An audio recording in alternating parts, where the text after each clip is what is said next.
안녕하세요. 박권입니다. 제 강의에 들어가기 앞서 저에 대해서 짧게 소개를 하고 시작하도록 하겠습니다. 제 이름 박권이고요. 현재 고등과학원 물리학부의 교수로 있습니다. 저는 영화를 무척 좋아해서 사실 영화 평론가가 되고 싶었고, 그 다음에 동시에 세상이 돌아가는 원리를 알고 싶어서 물리학자가 되고 싶었습니다. 그래서 고등학교 때 정말 진심으로 둘 사이에 고민하다가 영화도 세상의 일부니까 물리학을 하게 되면 영화도 이해할 수 있을 것 같아서 어린 마음에 물리학자가 되기로 결심했습니다. 그리고 나서 물리학자가 된 후에 어떤 물리학자가 되기 위해서 어떤 전공을 전공할까라고 고민하다가 응집물질 물리를 전공하기로 생각했습니다. 왜냐하면 과학은 전체적으로 환원주의거든요. 다시 말해서 큰 거를 작은 거로 쪼개는 과정에서 새로운 어떤 분석하는 게 과학의 사실 큰 줄거리인데요. 반면에 반대 개념도 있습니다. 창발주의라고요. 작은 것들 모아갔을 때 사실 부분에 없던 게 새롭게 생긴다. 그런 개념이 있었는데 제가 생각하기에 우주는 이 두 개의 생각에 절묘한 조화에 있다는 생각이 들어서 그럼 그걸 할 수 있는 물리 분야가 무엇인가 생각을 했고 제 생각에 응집물질 물리학이 바로 거기에 딱 맞는 걸 생각해서 응집물질 물리학가 되었습니다.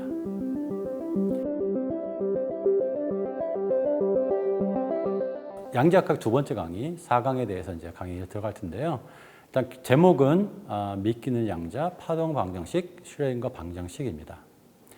자, 사실은 뭐 이미 아시겠지만 양자에서 가장 핵심적인 방정식은 슈레딩거 방정식입니다. 그래서 이번 강의에서는 슈레딩거 방정식을 유도해 보겠습니다. 근데 이제 슈레딩거 방정식이 사실 유도라는 게 사실 어떻게 보면 말이 안 되는 걸 수도 있어요. 왜냐면 우리가 거기서 시작을 하니까. 근데 한번 우리가 슈레딩거 입장에 한번 돼보죠. 그래서 1925년으로 돌아와서 파동 함수가 만족하는 방정식이 무엇인지 그걸 한번 되돌아가지고 어떤 거부터 출발을 해야 되는지 한번 생각해 보도록 하겠습니다. 답은 뭐냐면 제가 이제 이번 강의에서 보여드릴 텐데 자유롭게 날아가는 입자, 평면파를 기술하는 기술하는 방정식이 무엇일까라는 질문부터 시작합니다. 자, 그 질문으로부터 시작을 하겠습니다. 네, 4강 믿기는 양자, 파동 방정식, 슈레딩거 방정식을 시작하겠습니다. 자, 제가 이제 시작하기 전에 인용글을 하나 인용을 하고 시작할게요. 어떤 유명한 분이 이런 말을 했습니다. Science is a differential equation. 제가 사실은 1강에서 우주의 언어 미적분에서 굉장히 강조했던 말이기도 한데 우주의 작동 원리는 기본적으로 미분 방정식 기술이 있다 라고 말씀드렸는데 사실 제가 처음 한 말은 물론 아니고요. 이거를 이제 정말 저런 인용글로 남기신 분이 있습니다. 과학은 미분 방정식이다. 단도직입적으로 그렇게 말씀하셨습니다. 그리고 재미있는 말씀은 이제 두 번째로 넣으셨는데 Religion is a boundary condition 이런 말을 했습니다. 미분 방정식을 풀 때 바운더리 컨디션이 필요하잖아요. 이니셜 컨디션을 표현하기도 하고 그건 우리가 과학으로 결정할 수 있는 건 아니에요. 그건 주어지는 거예요. 그거를 주어진 상태에서 미분 방정식을 푸는 게 과학이다 라는 말씀하셨어요. 누가 이런 말을 하셨을까요? 이 말을 하신 분은 앨런 튜링입니다. 사실은 튜링의 일생에 대해서 알고 계시는 분들은 조금 여러 가지 생각이 많이 드실 거예요. 그분한테 바운더리 컨디션이 어떤 거였을까? 저는 가끔가다 생각할 때가 있어요. 자, 어찌됐건 간에 본론으로 돌아가서 과학을 하기 위해서는 미분 방정식을 세워야 됩니다. 우리의 미분 방정식이 뭘까요? 우리의 미분 방정식은 슈레딩거 방정식입니다. 자, 1925년 슈레딩거는 다음과 같은 방정식을 만들었습니다. 오늘 이 방정식을 유도해 보려고 합니다. 특히 H 위에 모자, H 해시라 써 있는 건데 저게 정확히 무엇인지 알므로써 저 방정식의 의미를 알 수 있습니다. 자, 한번 우리의 여행을 시작해 보겠습니다. 자, 우선 파동 방정식은 슈레딩거 방정식의 기술적 파동 방정식은 양자역학적인 파동 방정식이잖아요. 양자역학에 넘어가기 전에 소리와 같이 고전적인 파동이 어떠한 방정식을 만족하는지 고전 파동 방정식에 대해서 좀 이해해 보도록 하겠습니다. 자, 말씀드렸다시피 고전적인 파동의 대표격은 소리입니다. 물결일 수도 있고요. 자, 소리에 집중을 한번 해보겠습니다. 소리가 뭐죠? 소리는 음파기도 하고 공기가 압축, 팽창 이렇게 되는 거겠죠. 그래서 뭐 간단하게 말씀드리면 소리는 공기 분자들이 압축, 팽창 하는 거고 이거를 우리 이제 물리학자 입장에서 보면 간단하게 만들어야 되잖아요. 굉장히 간단한 모형은 용수철로 생각해 볼 수 있습니다. 긴 용수철이 있는데 그걸 출렁출렁 거리는 거예요. 그럼 그거의 방정식이 무엇일까? 용수철의 어떤 그 출렁거림을 묘사하는 방정식이 무엇일까라고 질문할 수 있겠죠. 자, 우리 2강에서 뭐 배웠죠? 후크의 법칙 배웠습니다. 용수철은 후크의 법칙을 써서 유도할 수 있고요. 후크의 법칙으로부터 고전적인 파동이 만족하는 방정식을 유도해 보겠습니다. 고전 파동 방정식이고요. 제가 말씀드렸다시피 용수철로 간단히 근사를 하려고 합니다. 그래서 용수철이 있고요. 어떤 쇠구슬이 있고요. 용수철이 있고 쇠구슬이 있고 이렇게 계속 연결되는 게 있고요. n번째 쇠구슬의 위치, 평균 위치에서의 벗어난 정도를 f of n이라고 부르겠습니다. fn이라고 부르겠습니다. 물론 n 플러스 1과 n 마이너스 1은 뭐 비슷하게 정의되겠죠. n번째 쇠구슬이 어떤 방정식을 만족하는지 해볼게요. 이건 뭐 뉴턴 역학이죠. F 이퀄 ma죠. 그래서 F 이퀄 ma. 좌변은 F 이퀄 ma에서 ma 부분이죠.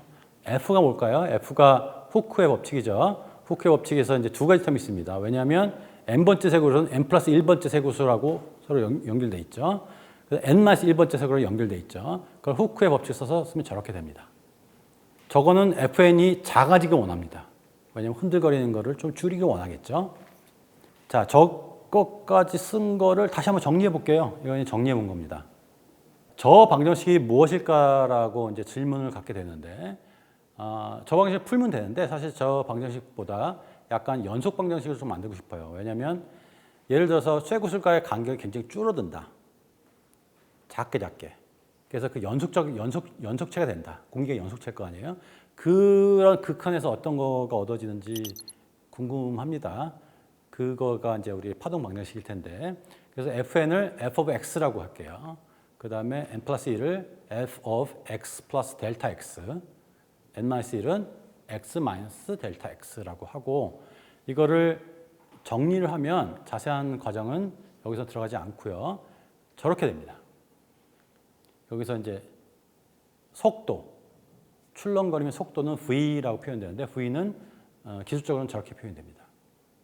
자, 핵심은 이게 고전적인 파동, 용수철의 출렁거림을 만족하는 방정식인데, 저기서 보시면 아시겠지만 f의 시간에 대한 두 번 미분이 공간에 대한 두 번 미분에 비례하면 됩니다.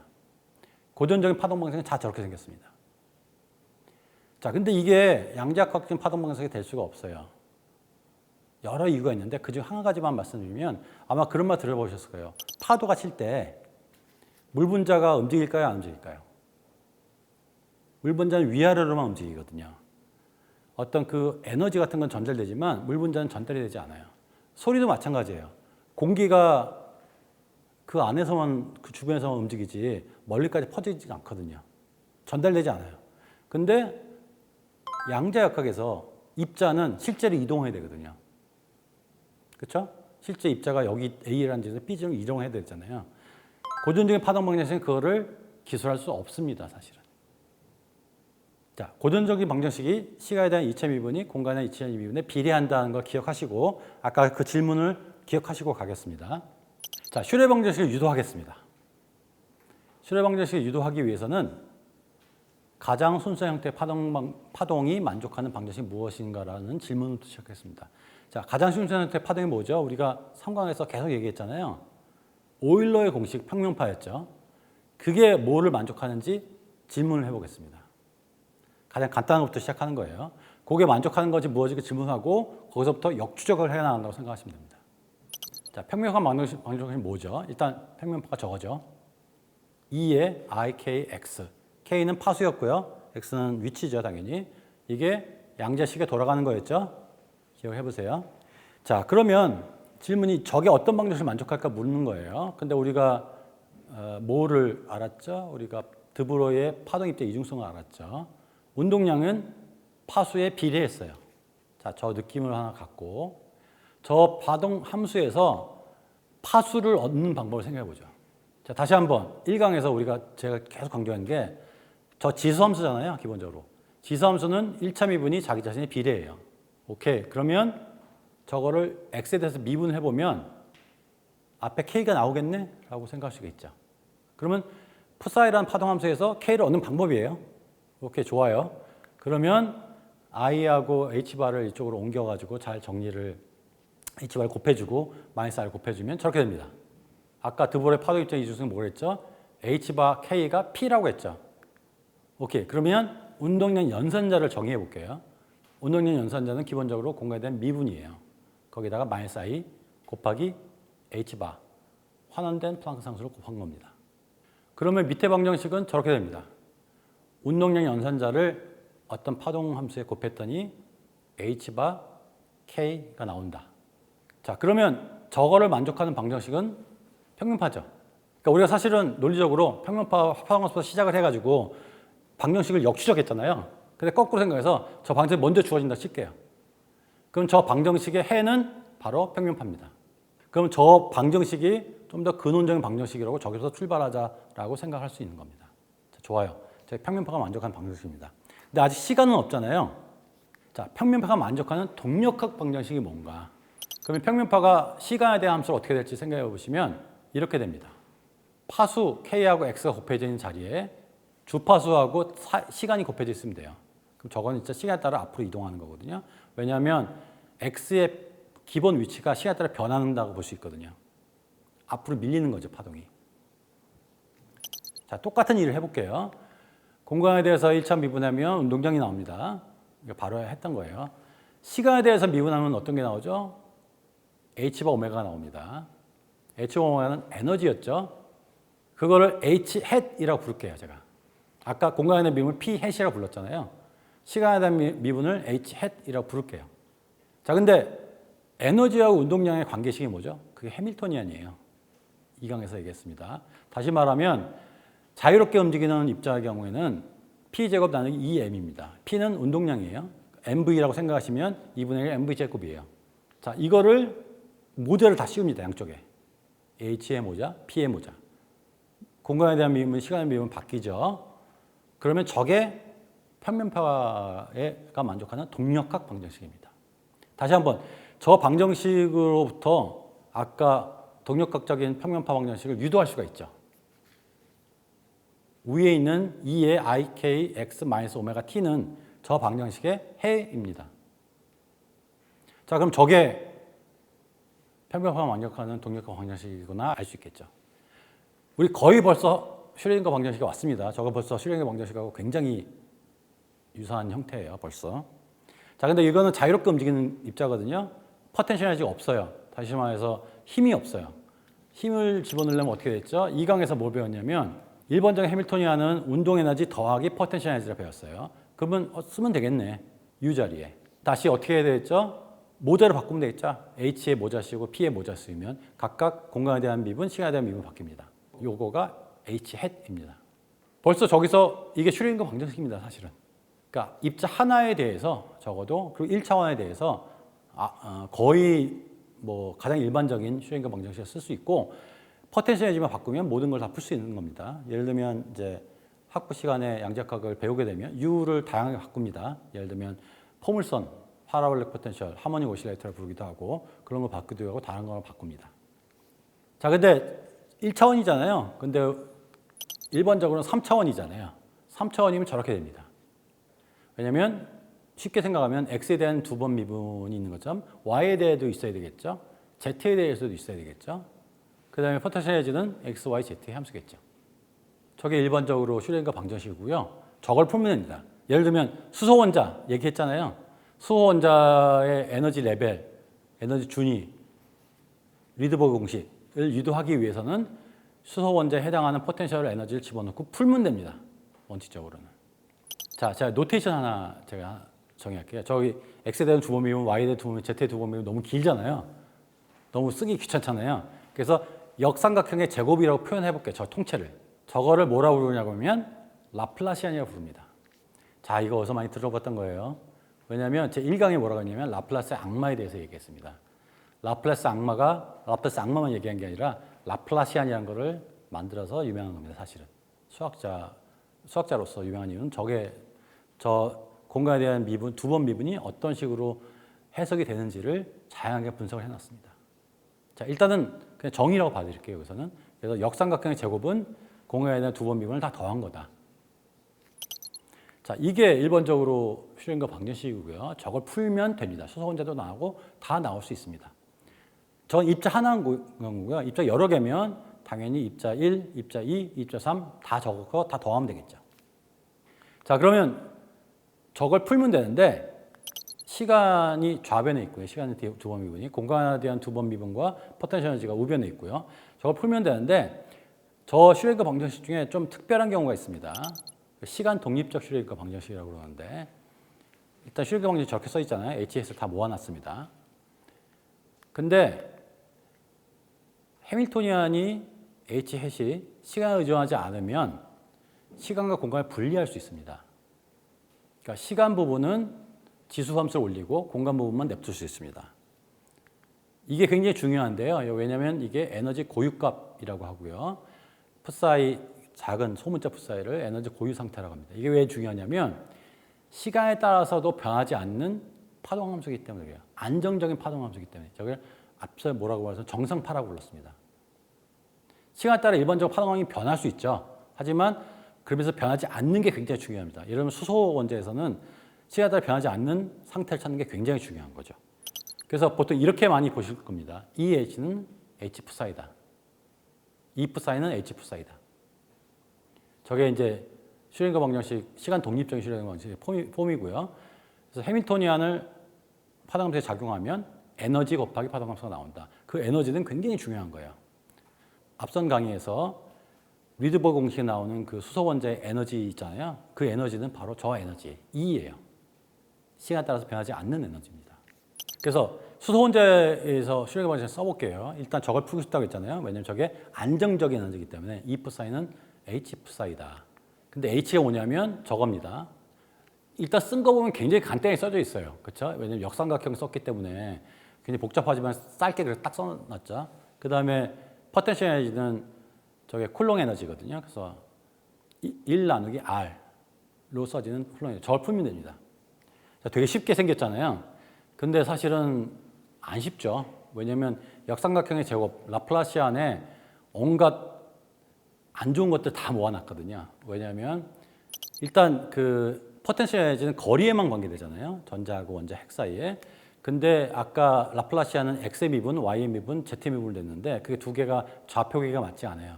그래서 보통 구면 좌표계라고 거리 R과 세타, 편각, 파이, 방위각 이런 식으로 표현하거든요. 저게 그 좌표계를 맞추는 게 굉장히 복잡하고요. 제가 이번 강의에서는 자세히 들어가지 않을 텐데 저거를 정리하면 저렇게 아주 무시하고 무지막지한 게 펼쳐집니다. 저게 라플라시안의 본격적인 모습이에요. 라플라시 악마 같죠? 저거야말로. 자, 저걸 풀면 됩니다. 저걸 풀면 되는데 불행히도 제가 풀고 싶었으나 이번 강의에서 저걸 풀다가는 아마 다 나가 떨어지실 거라 생각을 하고 풀지 않고 저걸 풀면 얻어진다라는 거를 느낌을 전해드리고 한 가지만 제가 강조하고 싶은 거는 저기에는 3차원적으로 출렁거리는 파동을 다 기술할 수 있습니다. 제가 지난 강의 말미에 뭐라 그랬냐면 보호의 원자공 모형은 이게 납작해야 된다고 했잖아요. 근데 그렇지 않죠. 저걸 풀면 3차원적으로 출렁거리는 파동함수를 본격적으로 얻을 수 있습니다. 자, 근데 보기만 해도 복잡하죠. 저거는 이제 화학과 들어오거나 물리과 들어가면 양자극관 배울 때 바로 들어가는 거고 각종 복잡한 특수 함수들이 쏟아지게 됩니다. 자, 거기까지는 오늘 들어가지 않겠습니다.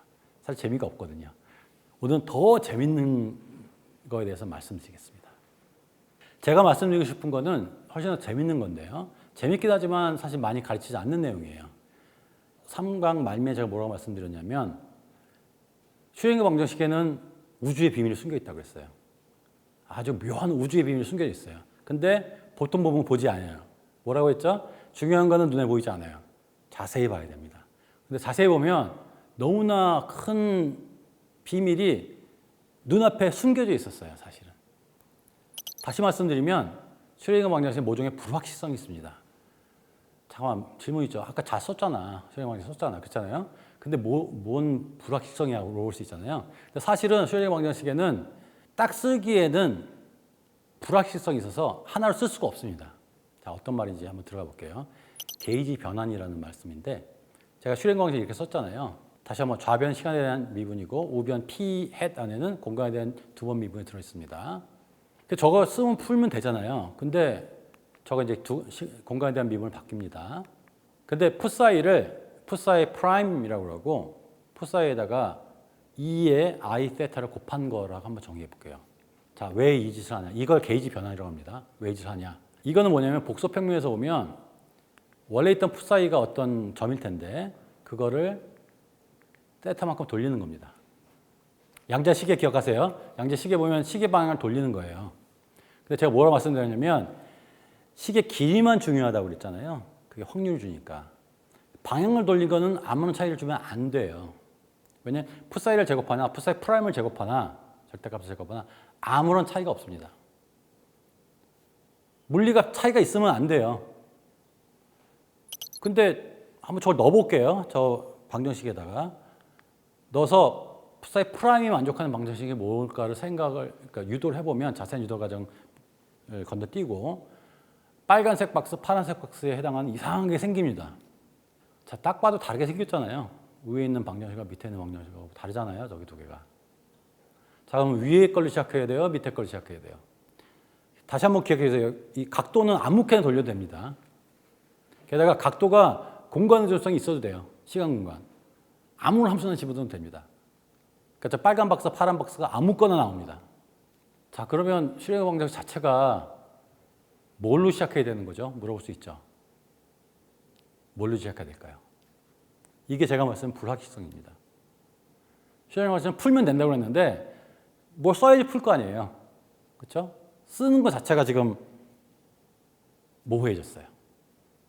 자, 이거를 오늘 설명드릴 텐데 이걸 설명드릴 다시 한번 제가 이제 믿기는 양자라고 호라이즌이나 연재하는 그 표지 디자인, 표지 그 이미지에서 따온 건데 게이지 미러라고 제가 비유적으로 거울이 있어요. 거울이 있고 고양이 슈레딩거 고양이죠. 거기 이제 등에는 슈레딩거 방정식 써 있습니다.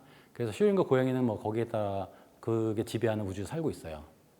근데 옆에 시계가 있잖아요. 양자 시계입니다. 그게 이제 파동함수의 그 방향을 바꿉니다. 그러면 거울 속에 있는 애는 그거에 따라 하는 애예요. 자, 아까 질문이 뭐였냐면 거울 속에 있는 고양이하고 바깥에 있는 고양이하고 다른 방정식을 만족하잖아요. 눈으로 보기에는. 근데 다르면 안 되겠죠. 그러니까 진짜 고양이든지 거울 속에 앉는 고양이하고 아무런 차이가 없어야 됩니다. 과연 그럴까요, 정말? 방정식이 정말 다르게 써져 있는데. 이 미스테리가 있습니다. 물론 이제 예상했겠지만 정확히 같습니다. 결론만 말씀드리면 어떤 식에 써도 아무런 상관이 없게 우주가 만들어져 있습니다. 이상하죠? 자, 근데 그 이상함을 알기 위해서 맥스웰 방정식에 대해서 얘기해 볼게요. 자, 여기서 질문이 있죠. 갑자기 왜 양자기하게에다가 맥스웰 방정식 왜 얘기하지? 맥스웰 방정식은 기본 전자기하게예요. 전기현상과 자기현상을 설명하는 방정식입니다. 그거는 당연하게도 양자역학이 나오기 한참 전에 정립이 됐어요. 걔는 양자역학을 모릅니다. 양자역학이 나온 양자역학 파동함수를 몰라요. 모르는데 그 맥스웰 방정식 안에 이상한 잉여 자유도가 있었어요. 사람들이 몰랐어요. 이유를. 왜 있는지 몰랐어요. 근데 양자역학이 나오고 나서 이것 때문에 있었구나 라는 걸 알게 됩니다. 그걸 설명해 드리겠습니다. 슈레딩거 방정식 불확실성과 어떤 연관이 있을까? 연관이 있다라고 말씀드린 겁니다. 자, 그럼 맥스웰 방정식 설명드려야 되겠죠? 자, 이거는 물리학자들이 하는 농담 중에 하나인데요. 혹시 이제 기독교를 믿으신 분들 아시겠지만 신이 말했다. 빛이 있어라. 그리고 빛이 있었다 말이 있죠. 근데 물리학자들은 신이 이렇게 말했습니다. 어쩌고저쩌고. 그러니까 빛이 있었습니다. 자, 저 어쩌고저쩌고 파란색에 있는 건 뭐냐면 맥스웰 방정식이에요. 맥스웰 방정식은 빛이 나옵니다. 저걸 말해주면 돼요. 물리학자들의 유명한 농담이고 머그컵에 이렇게 써가지고 다니고 있습니다. 자, 그럼 저 파란색에 있는 게 뭔지 뭘로 저거 하려면 1년 동안 강의 들어야 됩니다. 전자기하기라고. 근데 저는 그거를 하나 꽉 압축해가지고 지금 단박에 슬라이드 4장으로 설명드리겠습니다. 5장인가? 설명드리겠습니다. 자, 맥스웰 방정식은 파란색으로 써져 있는 건데 저걸 이해하기 위해서는 뭐가 있죠? 역삼각형 있죠? 아까 나왔었는데 역삼각형 다음에 점이 찍혀 있는 것 있죠? 그래서 역삼각형에 곱하기가 있죠? 그 두 개를 아시면 됩니다. 자, 이것도 제가 그린 그림인데 다이버전스라고 합니다. 역삼각형 다음에 점이 찍힌 거를. 그 다음에 역삼각형 다음에 곱하게 되는 걸 cur이라고 합니다. 다이버전스를 발산이라고도 하기도요. 그다음에 역삼각형에 곱하게 되는 걸 curl 혹은 회전이라고 합니다. 왜냐하면 옆에 그 칠판에 뭐가 그려졌냐면 양의 전화를 갖고 있는 어떤 양의 전화에서 뭐가 이렇게 팍 퍼지잖아요. 그래서 음의 전화로 쏙 들어가잖아요. 그래서 뭐가 쏟아 나온다, 뭐가 사라진다. 그게 바로 역삼각형의 점을 표현합니다. 역삼각형의 곱하기는 뭐냐면 회전하는 걸 표현해요. 어떤 축을 중심으로 뭐가 회전하는 거를 curl이라고 표현하고 역삼각형의 곱하기로 합니다. 자, 하나하나 가보겠습니다. 첫 번째 방정식이 뭐였냐면 다이버전스 E, 다시 말하면 전기장이 한 점에서 솟아나오는 정도는 전기 전하에 비례한다. 다시 말하면 거꾸로 하면 전기 전하는 전기장을 솟아나게 하거나 사라지게 한다. 양의 전하는 솟아나게 하고 음의 전하는 사라지게 하죠. 이걸 가우스의 법칙이라고도 합니다. 두 번째 방정식은 이거예요. 다이버전스 B가 제로다. 이게 무슨 말이에요? 자기장은 샘솟지 않는다. 이런 거예요. 어떠한 경우에도. 다른 식으로 말하면 자기장을 만들어내는 자기 홀극은 존재하지 않는다. 약간 비대칭적이죠? 왜 그럴까? 자석 생각해볼게요. 막대자석 생각해볼게요. 막대자석은 N극에서 S극으로 이렇게 자기장이 나와서 들어가잖아요. 그러면 그 쪼개면 어떻게 할까요? 그럼 N극만 있고 S극만 있나? 아니죠. S극이 만들어집니다. 그 다음에 S극의 반대편에 N극이 또 만들어지고 S극이 만들어져요. 그래서 쪼개도 N과 S극이 계속 만들어집니다. 그래서 자기장을 만들어내는 홀극, 모노폴이라고 하는데 그건 존재하지 않습니다. 사실은 논리적으로는 존재할 수 있어요. 저건 실험 결과예요. 저거를 만약에 발견하게 되면 물리학의 노벨상급이 아니죠. 훨씬 높은 급의 새로운 발견인데 저게 없을 확률이 굉장히 큽니다. 자, 세 번째 방정식은 패러데이의 전자기 유도 법칙이라고 알려진 건데 이거는 굉장히 중요하죠. 왜냐? 발전소의 원리입니다. 전기를 만드는 원리예요. 우변에 뭐가 있죠? 자기장이 시간에 따라 변하는 거죠. 자기장이 시간에 따라 변하면 좌변에 오죠? 컬이죠. 전기장을 소용돌이 치게 만듭니다. 전기장이 소용돌이 친다는 건 뭐죠? 전기장이 이렇게 소용돌이 치는 건 전류가 흐른다는 소리죠. 전기장을 따라서. 그래서 우리 고등학교 시간에 배우잖아요. 그러니까 막 빙빙이 자석을 돌리면 전선에 전류가 생기잖아요. 바로 저 원리입니다. 그래서 약간 시적으로 표현하면 시간에 따라 변하는 자기장은 전기장을 소용돌이 치게 한다. 네 번째 방정식은 앙페르의 법칙과 맥스웰의 보완입니다. 두 가지 텀으로 만들어져 있는데요. 앙페르 법칙 첫 번째는 우변 괄호 안에 전류 J가 들어가 있고 전류가 있으면 자기장을 소용돌이 치게 합니다. 이것도 고등학생 많이 배우는 거예요. 전선 놔두고 나침반을 갖다 놓으면 나침반이 이렇게 빙빙 돌잖아요. 자기장이 회전한다는 소리고요. 자, 그래서 맥스웰 보완은 시간에 따른 전기장의 변화가 자기장을 소용돌이 친다 이 얘기입니다. 이거는 아까 말씀드린 세 번째 방정식의 전자기도 법칙에 이거를 거꾸로 뒤집은 거라고 보시면 됩니다. 자, 좋습니다. 이 방정식을 풀면 이제 빛도 나오고 다 나오는 건데 일단 여기서 질문이 하나 들 수가 있어요. 지금 우리가 모르는 건 뭐죠? 전기장과 자기장, 거치게 말해서 두 개입니다. 변수가 두 개예요. 근데 왜 방정식이 네 개일까요? 모르는 게 두 개면 방정식 두 개 되잖아요. 보다 같거든요. 근데 방정식이 너무 많아요. 간단히 말씀드리면. 여기에 잉여 자유도가 있습니다. 그러니까 압축을 할 수가 있어요. 그래서 맥스웰 방정식을 압축할 수 있는데 일단 두 번째 방정식에서 자기 홀극이 없었다는 거 있잖아요. 이게 뭐가 샘솟지 않는다는 거잖아요. 그렇죠? 뭐가 샘솟지 않는다는 건데 이것도 약간 시적으로 말씀드리는 겁니다. 소용돌이 치는 물은 솟아나거나 사라지지 않습니다.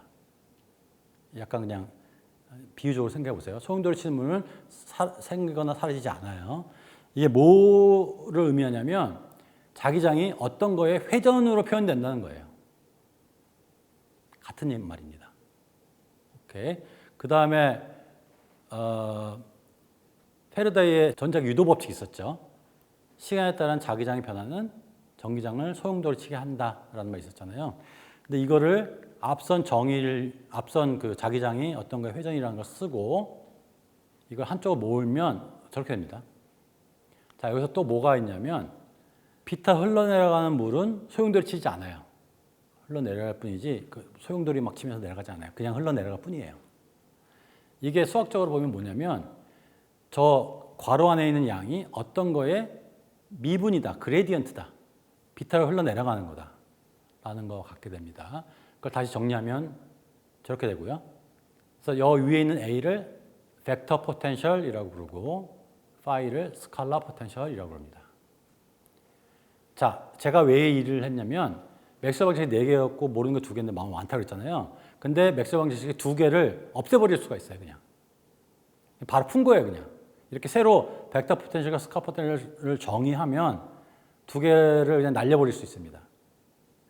맥스웰 방정식이 2개밖에 안 남게 돼요. 그래서 압축한 겁니다. zip 파일로 압축한 거나 마찬가지예요. 그래서 정보량을 줄였어요.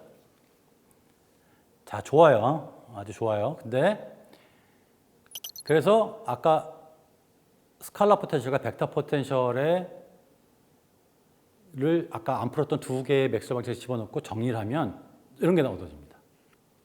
그리고 진공의 경우에 다시 말해서 전하가 없고 전류가 없는 경우에 놓고 미분과 아까 정리를 잘 쓰면 전기장애이 만족하는 방정식, 자기장 방정식 이렇게 나옵니다. 자, 이거 어디서 많이 봤죠? 시간에 대한 2번 미분이 공간에 대한 2번 미분에 비례한다. 그리고 앞에 붙어있는 숫자는 속도다. 고전적인 파동 방정식이 나왔어요. 그렇죠? 전기장과 자기장은 고전적인 파동이에요. 그리고 C, 광속을 가지고 움직입니다. 자, 맥스웰이 이걸 유도했을 때 이상했어요. 광속이 왜 나오지 갑자기? 그 전까지는 빛이 전자기장의 파동인 거 몰랐거든요. 근데 속도가 같은 거예요, 정확히. 우연은 없잖아요. 조사해 보니까 빛이 정말 전자기장의 파동이었어요. 자, 저렇게 얻어졌습니다. 좋잖아요, 이제. 아까 제가 뭐라고 했죠? 신이 맥스웰 방정식 말하니까 빛이 나왔다고 했잖아요. 빛이 나왔어요. 자, 근데 제가 맥스웰 방정식 압축했다고 했잖아요. 근데 압축이 제대로 안 됐어요. 아직도 잉여자들 아직도 있어요.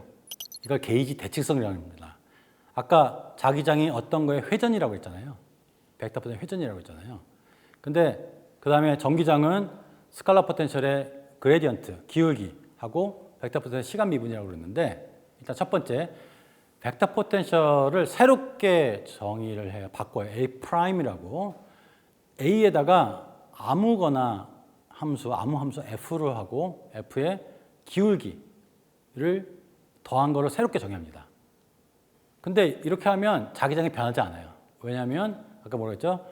비타를 흘러내려온 물은 회전하지 않는다고 그랬잖아요. 그래서 저 텀이 F를 제 아무리 어떤 함수를 집어넣어도 다 사라져요. 그래서 새로운 자기장은 변함이 없습니다. 비슷하게 스칼라 포텐셜도 저렇게 정의하고 벡터 포텐셜 위에 같이 정의한 걸 쓰면 전기장도 전혀 변하지 않습니다. 서로 상쇄가 돼요. 자, 그러면 아직도 잉여 자유도가 있는 거예요. 압축을 했음에도 불구하고 벡터 포텐셜과 스칼라 포텐셜을 정의함에 있어서 저 F는 아무 함수거든요. 아무 함수에 집어넣을 수 있어요. 물론 둘 사이의 관계는 저런 관계가 있어야 되고요. 왜 그런지 몰랐어요. 왜 그런지 모르는 거예요. 그냥 그런 거예요. 맥스웰 방정식이. 맥스웰 방정식에서는 압축할 수 있지만 압축해도 남아있는 뭐가 떨거지 잉여 자유도가 있는 거예요. 저거가 왜 그런지 몰라요. 제가 약간 암시드렸잖아요. 그 이유를 양자역학이 나와서 알게 됩니다. 아, 양자역학을 기대하고 있었던 거구나. 양자역학이 나오기를 기대하고 이미 이 씨앗이 맥스웰 방정식에 박혀 있었던 거구나. 왜 그럴까요? 결론부터 말씀드릴게요. 맥스웰의 방정식의 이상한 잉여 자유도는 퓨리에의 방정식의 불확실성을 상쇄한다. 자, 그거 설명드리기 위해서 전자기장에서 일반적인 슈링 방정식 다시 써볼게요. 이게 일반적인 슈링 말씀드렸는데 벡터 포텐셜 있잖아요. 자기장 있잖아요. 그러면 슈링 방정식이 좀 복잡해집니다. 어떻게 되냐면 운동량의 벡터 포텐셜 빼기가 된 어떤 게 곱해져서 바뀝니다. 그 다음에 그냥 포텐셜은 그냥 스칼라 포텐셜이 바뀌고요. 저게 일반적인 슈링거 방정식이고요. 저거를 써서 다 모자를 다 씌우면 저게 이제 가장 일반적인 슈링거 방정식으로 보시면 됩니다. 전기장과 자기장 동시에 있을 때. 자, 자, 그러면 일반적인 슐레저 방정식의 게이지 변화를 적용해 볼게요. 아까 적용한 이상한 텀들이 막 나왔잖아요. 적용해 볼게요. 아까 말씀드렸다시피 풋사이를 풋사이 프라임으로 바꿉니다. 그 정리를 해보면 이상한 텀들이 생겨요. 저기 A 다음에 이상한 텀들이 붙었죠. 그 다음에 시간에 대한 미분 텀들도 생겼고. 근데 저 파란색 박스를 묶어볼게요. 저렇게. 그리고 빨간색을 묶어서 스칼라 포텐셜을 다시 저렇게 정의해 볼게요. 자, 어디서 봤죠, 이거? 이게 A 프라임이었습니다. 그리고 이게 새로운 스칼라 포텐셜이었어요.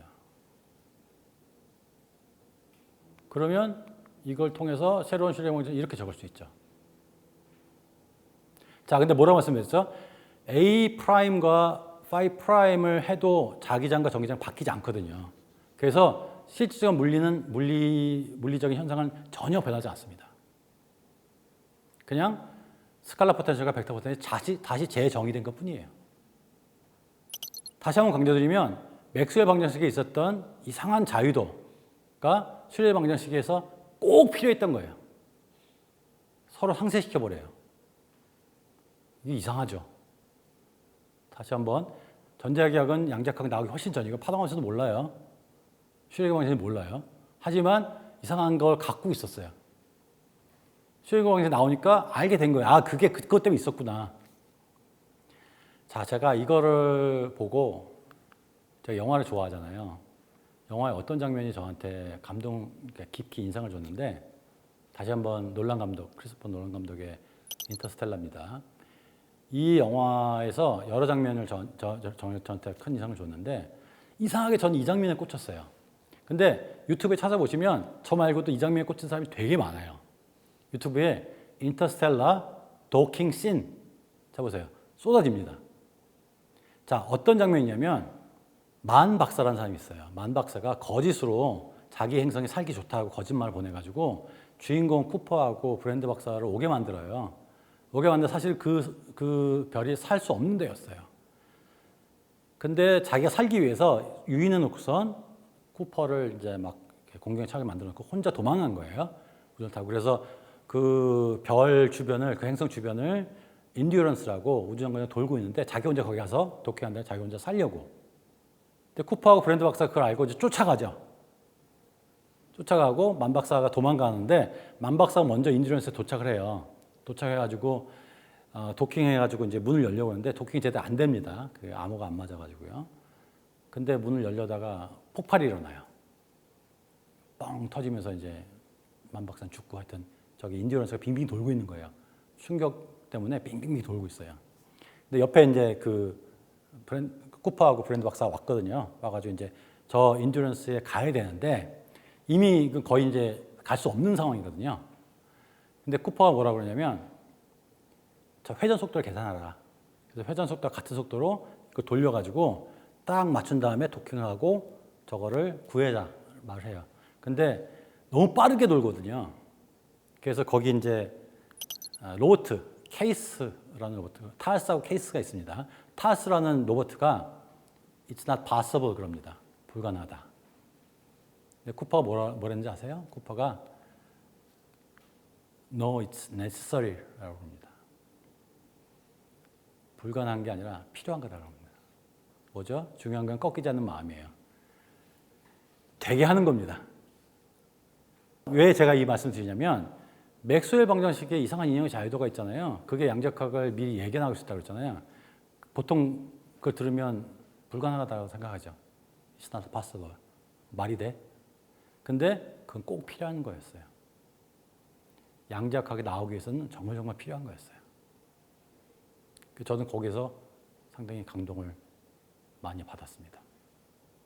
자, 그래서 양자역학에는 그게 담겨 있고 제가 이제 다음 강의에서 좀 더 드릴 내용은 뭐냐면 이 내용이 사실 굉장히 중요해요. 왜냐하면 맥스웰 방정식이 뭐죠? 전자기학을 기술하는 겁니다. 전자기학을 기술한다는 말은 입자, 입바 사이의 전자기학을 기술하는 방정식이에요. 그러니까 사실 그 방식이 먼저 있었고 양자역학이 나중에 나온 거잖아요.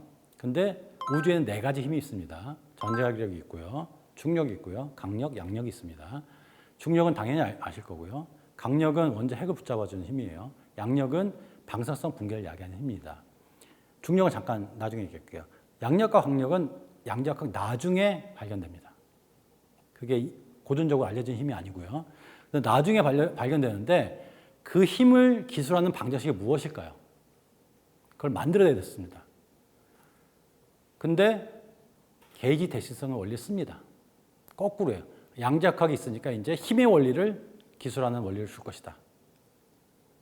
그래서 힘의 원리를 만들어내게 됩니다. 그래서 파동함수가 있어야 된다는 게 힘의 원리를 만들어냅니다. 엄청나게 중요한 겁니다. 다음 강의에서 조금 더 얘기를 해보도록 하겠습니다. 자, 그 전에 더 재밌는 얘기 하기 전에 한 번 더 하겠습니다. 저희가 이제 슈레딩거 방정식 얘기했잖아요.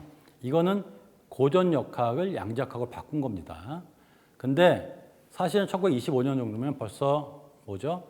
상대성, 특수상대성이 나왔을 때예요. 1905년이니까. 이때 물리학자들은 물론 아인슈타인이 최고의 스타였기 때문에 상대성 이론을 양자역학하고 통합하고 싶어 했죠.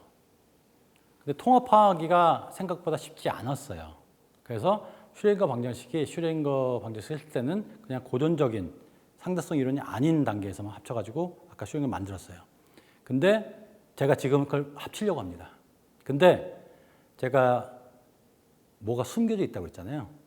그 맥스웰 방정식 안에. 양자역학과 특수와 상대성 이론을 합치는 과정에서 또 놀라운 비밀이 튀어나옵니다. 우리가 의도치 않았던 건데 또 논란이 튀어나옵니다. 그 얘기를 해보려고 합니다. 일단 특수상대성 이론하고 양자역학을 합치는 그 노력은 거의 처음부터 있었고요. 클라인 고던이라는 사람이 방정식을 씁니다. 이 사람들이 방정식 쓰는데 사실 아이디어는 굉장히 간단했어요. 우리가 슈레딩거 방정식 어떻게 유도했죠? 에너지는 시간에 대한 미분, 운동량은 공간에 대한 미분을 바꾸면 됐죠. 그렇게 해보자. 아인슈타인의 질량 에너지 등가 법칙을 씁니다. 이게 운동량이 0인 경우에는 E = mc 스퀘어가 되는데 일반적으로 저렇게 되죠.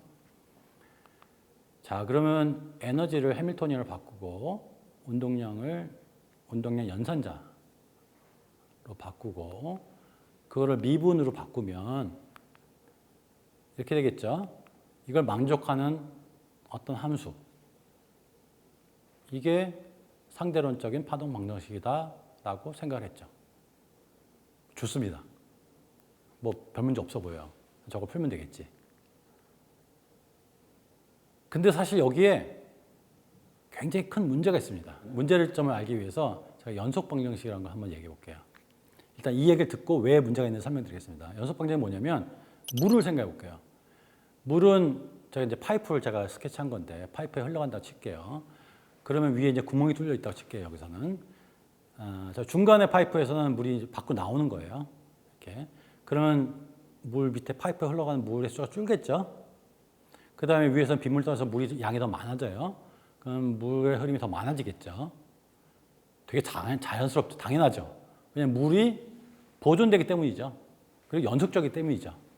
그럼 물의 밀도를 n번 파이프 위치에서의 물의 pn이라고 하고 그 두 개 사이의 물 흐름의 차이를 jn-jn-1이라고 치면 그 차이가 그 중간에 물의 양의 차이를 주겠죠. 시간에 따른 변화를 주겠죠. 되게 자연스럽습니다. 이거를 약간 연속적으로 바꾸면 이렇게 바꿀 수 있습니다. 결론만 말씀드리면 밀도의 시간에 따른 변화는 흐름의 공간에 따른 변화에 비례합니다. 비례해서 마이너스 1이고요. 보존된다는 거예요. 3차원으로 바꾸면 오른쪽 강만 바뀌었는데 그게 다이버전스라고 했죠? 역삼각형에 점 찍힌 거. 그래서 커런트가 솟거나 사라지는 것만큼 밀도가 변하게 됐죠. 이게 너무나 자연스럽습니다. 양자역학적으로 그래야 돼요. 왜냐하면 확률이 갑자기 변하면 안 되잖아요. 예를 들면 입자가 날아가다가 갑자기 뻥 사라지면 안 되잖아요. 사라지면 그만큼 어디서 빠져나가는 게 있어야 됩니다. 그래서 슈레딩거 방정식이 이거였잖아요. 여기다가 저 연속 방정식을 만족할 수 있는 확률 밀도와 확률 흐름 밀도를 정의할 수 있냐 그러면 정의할 수 있습니다. 저렇게 얻어지고요. 입자는 사라지지 않아요. 잘 흘러가고 생기고 없어지고 이럽니다. 전혀 이상하지 않죠. 근데 제가 이번 강의에서 깊게 들어갈 수는 없지만 이 유도 과정에서 가장 핵심적인 게 뭐였냐 그것만 말씀드릴게요. 시간에 대한 1차 미분이 중요했습니다. 위에 슈랭거 방식 시간에 대한 1차 미분이잖아요. 밑에는 시간에 대한 1차 미분이 좌변에 있습니다. 시간에 대한 1차 미분이 굉장히 중요했습니다. 근데 클로인 고든 방정식은 어땠죠? 시간에 대한 2차 미분 방정식입니다. 그래서 결론만 말씀드리면 연속 방정식을 만족하는 확률 밀도 흐름을 찾을 수가 없습니다. 무슨 의미냐면 입자가 갑자기 생겼다 없었다 그럽니다. 말이 안 되죠. 사실은 슈레딩거도 이것 때문에 이거 이렇게 쓸 수 있다는 걸 알았지만 논문을 쓰지 않습니다. 말이 안 되니까. 근데 클라인과 고든은 그럼에도 불구하고 논문을 씁니다. 슈레딩거는 좀 화가 났겠죠. 나는 몰라서 안 쓰는 줄 아냐. 자기는 이것 때문에 안 썼는데. 근데 저 문제가 있었어요. 저 문제를 어떻게 해결할까요? 시간에 대한 1차 미분을 바꾸면 되겠죠. 그래서 디락이라는 분이 나옵니다. 그 유명한. 1928년이면 25년 슈랭거 방정식보다 3년 후밖에 안 돼요. 연속 방정식을 만족시키기 위해서 상대론적 파동 방정식을 시간에 대한 1차 미분 방정식으로 되기를 원했어요. 자, 제가 계속 농담 진담만 뭐라고 했죠? 중요한 건 꺾이지 않는 마음이에요. 물리학자면 안 되면 되게 하는 거예요. 그냥 강제로 되게 합니다. 그냥 모르겠어. 그냥 보호가 뭐랬죠? 가구능 양자가 되잖아요. 그냥 되잖아요. 디락도 다 모르겠고 그냥 시간에 대한 1차 미분을 만들래 생각합니다. 근데 어떻게 만들지? 아까 보면 만들기 굉장히 힘들거든요. 저거 아까 시간에 대한 1차 미분 바꾸면 1차 미분이 나올 수가 없거든요. 도저히 나올 수가 없어요. 저렇게 되잖아요. 공간에 대한 2차 미분, 시간에 대한 2차 미분은 우변 MC 나누기 H바의 제곱 이렇게 됩니다. 저걸 1차 미분 형태로 바꿀 수가 없어요. 자, 근데 디락이 안 되면 되게 해야 되겠죠? 좌변 라플라시안 마이너스 시간에 대한 2차 미분이 우변과 같다고 한번 해볼게요. 똑같은 거 두 번 쓴 거예요, 그냥. 저거를 만족하는 A, B, C, D를 찾을 수 있으면 되잖아요. 그렇죠? 그러면 두 개를 하나 쪼개는 거니까 A 시간 X 미분, B Y 미분, C Z 미분, D 시간 미분은 MC 나누기 H바 제곱 날려버리고요. 그거다라고 주장하면 되잖아요. 이게 될까요? 이게 A, B, C, D가 숫자면 절대 될 수 없습니다. 저걸 만족하는 건 될 수 없어요. 자, 그럼 어떻게 하죠? 되게 만들어야 돼요. A, B, C, D가 숫자가 아니라 어떤 거라고 생각해보자. 예를 들면 행렬이라고 생각해보자. 저걸 만족할 수 있는 행렬이 있겠느냐? 놀랍게도 있습니다. 4 곱하기 4 행렬은 저걸 만족할 수 있는 행렬을 찾을 수 있습니다. 그걸 감마 행렬이라고 부릅니다. 감마 행렬의 구체적인 형식은 제가 적지 않겠습니다. 저거를 하면 만족시킬 수가 있어요. 그리고 시간에 대한 1차 미분이기 때문에 연속 방정식도 만족이 됩니다. 제가 그것도 증명하지 않고 결과만 말씀드리겠습니다. 놀랍잖아요. 아, 그러면 특수상대성 이론과 양자역학을 합쳤다. 좋잖아요. 그렇죠. 좋습니다. 근데 여기서 질문이 생겨요. 그냥 숫자를 4 곱하기 4 행렬을 바꿨잖아요. 그 4 곱하기 4 행렬은 뭐지? 궁금할 수 있잖아요. 도대체 왜 갑자기 이게 4 곱하기 4 이게 뭐지? 물어볼 수 있잖아요. 그게 아주 이상하게 만들어진 것 같은데 여기 두 번째 놀라움이 있습니다. 4 곱하기 4면 어떤 게 성분이 4가지가 있다는 거예요. 결론만 말씀드리면 그 중에 성분 2가지는 스핀이에요. 전자의 스핀. 전자가 빙빙 돌고 있다는 게 자연스럽게 나옵니다. 이상하죠? 왜냐하면 지금 우리가 도는 거 하나도 얘기 안 했거든요. 근데 상대성 이론과 양자역학을 합치고 싶었을 뿐이에요, 우리는. 근데 그 과정에서 전자가 자전하고 스핀이라는 게 자동으로 튀어나옵니다. 실험한 게 아니고 자동으로 나옵니다. 나머지 2개는 뭐냐면, 자, 여기서 놀라움이 있는데, 디락 방정식이 반물질의 존재를 예측합니다. 4개가 꼭 있어야 되거든요. 그걸 만족하려면 4성분이 있어야 되는데, 그 나머지 2성분이 뭔지 몰랐거든요. 근데 그게 반물질이에요. 전자의 경우에는 양전자가 있다는 거를 바로 나옵니다. 다시 한번 강조할게요. 우리가 디락 방정식은 그냥 두 개만 합치고 싶은 것 같은 양자역학하고 상대성을 합치고 싶었던 건데 그 과정에서 새로운 물질을 있어야 된다는 걸 알게 됩니다. 다시 이거죠. 불가능해. 근데 그 꼭 필요했던 거예요. 왜냐하면 디락 방정식을 시작해가지고 물리학자들이 그때부터 약간 황홀경에 빠지고 너무 이제 헷갈리기 시작하는 게 뭐냐면 수학으로 쓰는 어떤 거가 바로 현실로 이루어지는 거예요. 월터의 상상은 현실로 된다는 영어도 있는데 바로 현실로 이루어지는 거예요. 내가 어떤 방정을 쓰는데 뭐가 모르는 게 나와. 그럼 현실이 꼭 있는 거예요. 반물질이 대표적인 거였고 우리가 그게 원했던 거, 그러니까 그거를 만들려고 했던 게 아닌데 그냥 튀어나옵니다. 이상하죠. 그래서 우리가 입자 가속계 부딪히고 뭐가 나오고 그러잖아요. 그게 어떻게 보면 상대성 이론과 양자역학 합치는 과정에서 되게 자연스럽게 나옵니다. 근데 그다음부터 이제 물리학자들은 방정식을 너무 믿게 되죠, 사실은. 방정식이 나온 거야. 그러면 이제 있어야만 돼. 자꾸 나오죠. 중력파도 마찬가지고요. 일반 상대에서 쓰니까 이게 나와야 되니까 나올 것이다. 나왔잖아요. 블랙홀이 있을 것이다. 나왔잖아요.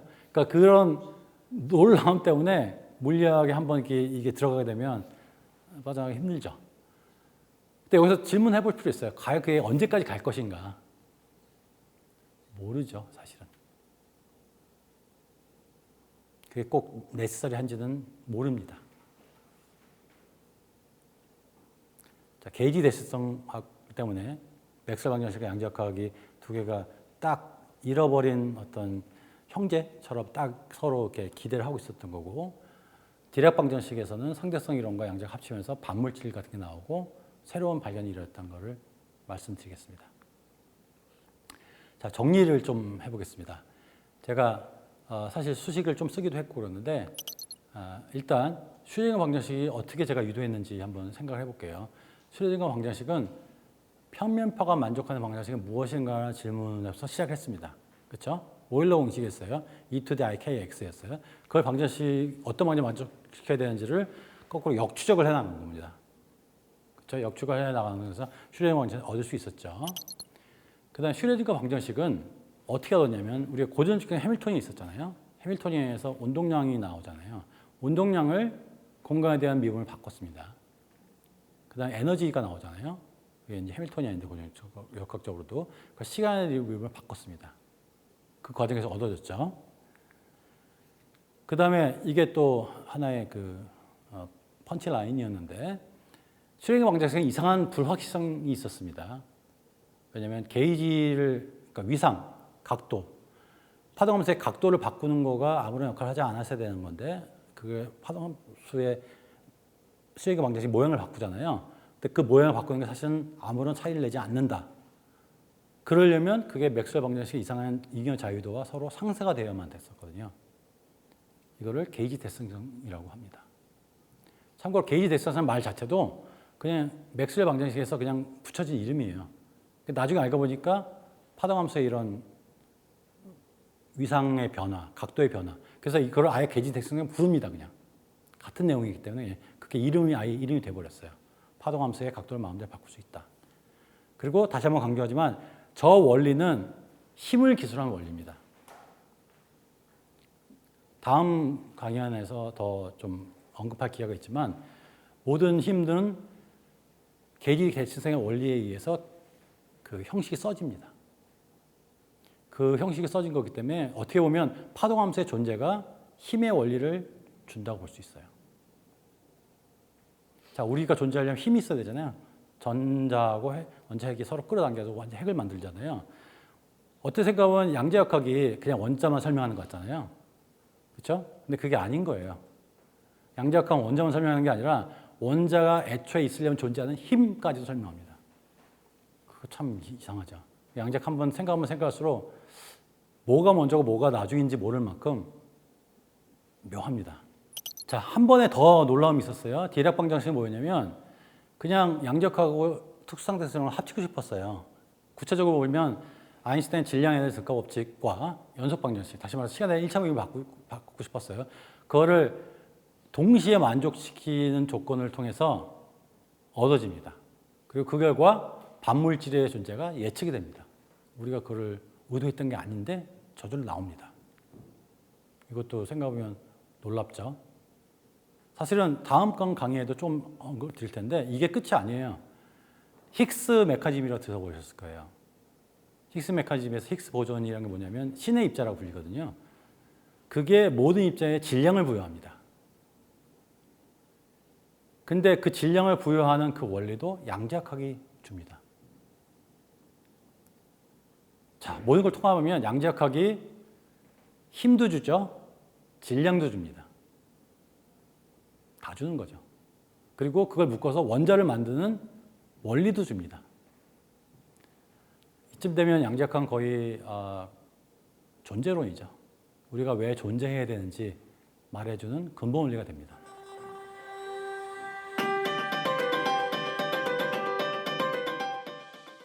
네, 교수님 강의 정말 재밌게 잘 들었습니다. 좀 기억에 남았던 것이 이제 물리학자들이 어떤 꺾이지 않는 마음을 가지고 그 수학적으로 예측되는 것들이 물리적으로도 그 실체가 있을 거라는 믿음을 가지고 있다고 하셨는데요. 그리고 실제로 그렇게 발견된 뭐 반물질이나 아니면 힉스 입자 같은 사례들도 강의에서 언급을 해주셨는데 혹시 그런 믿음이 깨질 뻔한 사례도 있는지 혹은 그 지금도 수학적으로 예측은 되지만 아직까지 발견하지 못해서 물리학자들이 지금 현재도 계속 시도하고 있는 다른 사례들이 있다면 어떤 것들이 있는지 궁금했습니다. 되게 중요한 질문이시고요. 사실은 어느 순간 물리를 공부하다 보면 수학과 현실을 혼동하는 단계에 사실 도달합니다. 사실 실제 있는 거라고 믿게 되고요. 근데 사실 그럴 딱히 이유가 없잖아요. 사실은 왜냐하면 우리의 머릿속에 돌아가는 것과 실제 우주에 있는 것과 꼭 같으리라는 보장이 과연 있을까라는 생각이 들잖아요. 그래서 일단 첫 번째 질문의 첫 번째 답을 드리면 그런 예가 많죠. 사실은 많은데 사실은 너무나 그런 예는 잘 안 알려 있겠죠. 실패하면 사실은 뭐 잘못됐구나 하고 넘어갈 테니까. 근데 대표적으로 알려진 예 중에서 가장 큰 예는 에테르라고 볼 수 있을 것 같아요. 왜냐면 에테르는 다 있다고 믿었고 그게 전 우주에 깔려 있고 그것 때문에 빛이 전파되는 매체라는 게 에테르잖아요. 그래서 그것 때문에 그 실험하려고 했었고 마이켈슨 몰리 같은 사람이 그 실험하려다가 그런 게 없다라는 걸 증명하게 되고 사실 아인슈타인이 그게 없다라는 거가 사실 상대성 이론의 굉장히 중요한 출발점이잖아요. 근데 사실은 그 당시에는 많이 있다고 믿었습니다. 에테르가 반드시 있어야 된다고 믿었고 그렇게 그런 믿음이 저버린 예는 많죠. 사실 에테르가 가장 중요한 얘기도 하고 뭐 이건 고대 과학까지 가는 것은 현대 과학이 아니니까 좀 그럴지 몰라도 예를 들면 원소론 같은 거 할 때도 플라톤의 아까 입체 얘기 좀 했었잖아요. 그거 좀 연결되는 건데 5가지 입체가 있잖아요. 그래서 원소는 5가지다. 물, 불, 흙 뭐 이런 거 있잖아요. 꼭 5가지가 있어야 된다라고 주장을 했는데 4가지가 이제 사원소설이고 5번째가 에테르라는 말을 했었거든요. 5번째 꼭 있었다고 믿어야 했던 거고 케플러도 사실 믿었던 거죠. 사실 지금 보면 정말 믿을 이유가 없는 거잖아요. 그러니까 사실 우리가 어떤 걸 믿어야 되고 어떤 걸 믿지 말아야 되고 그게 애매하다는 생각을 하고요. 사실은 제가 처음에 뭐라고 그 인용글 말씀드렸잖아요. 과학은 미분 방정식이고 종교는 바운더리 컨디션이다. 그러면 저는 어떤 생각이 들냐면 어떤 거를 미분 방정식으로 설명할 수 있는 부분이고 어떤 거는 받아들여야 되는 건지 그 경계를 생각을 많이 하거든요. 요새 참고로 그 설명을 드리면 다중우주라는 게 있잖아요. 다중우주가 영화에 되게 많이 나오잖아요. 근데 다중우주설이 참 황당무계한 SF 같아도 그게 나오게 되는 배경이 있어요, 사실은. 왜냐하면 우주가 너무 딱 맞게 만들어진 어떤 그런 걸 자꾸만 보게 돼요. 예를 들면 전자의 전하, 전자 질량. 제가 뭐라고 말씀드리냐면 양자역학이 힘의 원리도 주고 질량의 원리도 준다고 했잖아요. 근데 그걸 하다 보면 그 질량이나 힘까지 우리가 예상할 수 있지 않을까라고 생각을 하게 되잖아요. 근데 반면에 뭐가 열리면 그게 조금만 달라지잖아요. 10%만 달라지면 몇 %만 달라져도 우리가 존재할 수 없어요. 다 우리 우주가 어긋나 버리거든요. 그러면 그 조금만 차이 나는 거가 왜 그럴까? 너무 특별하다. 그러면 어떤 사람들은 그걸 설명하고 싶어 하고 어떤 사람들은 그게 우연이다. 우연이지만 우리가 그런 우주에 있기 때문에 그런 질문을 하는 거기 때문에 여러 많은 우주 중에 우리가 운 좋게도 이 우주에 있는 거라고 하거든요. 사실 이게 종교죠. 바운더리 컨디션 얘기거든요. 초기 조건 얘기거든요. 우리가 그런 초기 조건이 있었기 때문에 이렇게 된다. 그러면 그건 종교에 가까운 건데 아까 알란 튜링 얘기를 해보면 어떤 거는 방정식 설명할 수 있고 어떤 거는 초기 조건으로만 설명할 수 있는지 그 구분이 되게 애매하다고 생각해요, 저는 사실. 그래서 원래 이제 질문 돌아가면 우리의 예측이 항상 맞았느냐? 그거는 아니고요, 당연히. 우리의 예측이 우리가 어떤 거가 있어야 됐다고 예측하는 게 반드시 올바른 방향인지 거기에 대해서는 모른다고 생각합니다. 사실 과학을 하면 자꾸 특히 물리학을 하면 혼동이 되지만 결국은 다시 한번 생각해 봐야 하는 거 아닌가라는 생각을 하고 있습니다. 질문에 답이 됐나요? 네. 네, 교수님 좋은 강연 감사합니다. 그 교수님께서 다루신 토픽 중에 하나가 그 슈레딩거 방정식이 연속 방정식을 만족하고 그게 이제 물질의 확률 분포가 보존된다고 말씀을 하셨습니다. 예를 들면 이제 물질이 뿅 하고 사라지지 않듯이요. 근데 디락 방정식에도 똑같이 물질에 대한 확률 분포가 보존되는지가 궁금합니다. 그 제가 알기로는 반물질과 물질이 만나면은 사라지면서 많은 에너지가 방출된다고 하는데 여기서도 물질에 대한 그 확률 분포가 보존이 되는지가 궁금합니다. 되게 예리한 질문이시고요. 사실은 보존된다고 제가 말씀드렸죠. 예, 보존돼야 되겠죠. 근데 반면에 알고 계신 것처럼 물질과 반물질 만나면 쌍소멸이라고 하죠. 페어 어나힐레이션이라서 뽕 사라지는데 그러면 보존이 안 되는 거 아니냐? 라고 생각할 수 있죠. 사실 약간 부연 설명을 더 드릴게요. 왜냐하면 엄밀하게 말하면 그 반물질을 처음부터 예상했던 건 아니고요. 디렉이 그 방정식 쓰고 나니까 어떤 일이 벌어졌냐면 단순한 차원에서 말씀드릴게요. 이 제곱은 mc 제곱 플러스 p 제곱 이렇게 되잖아요.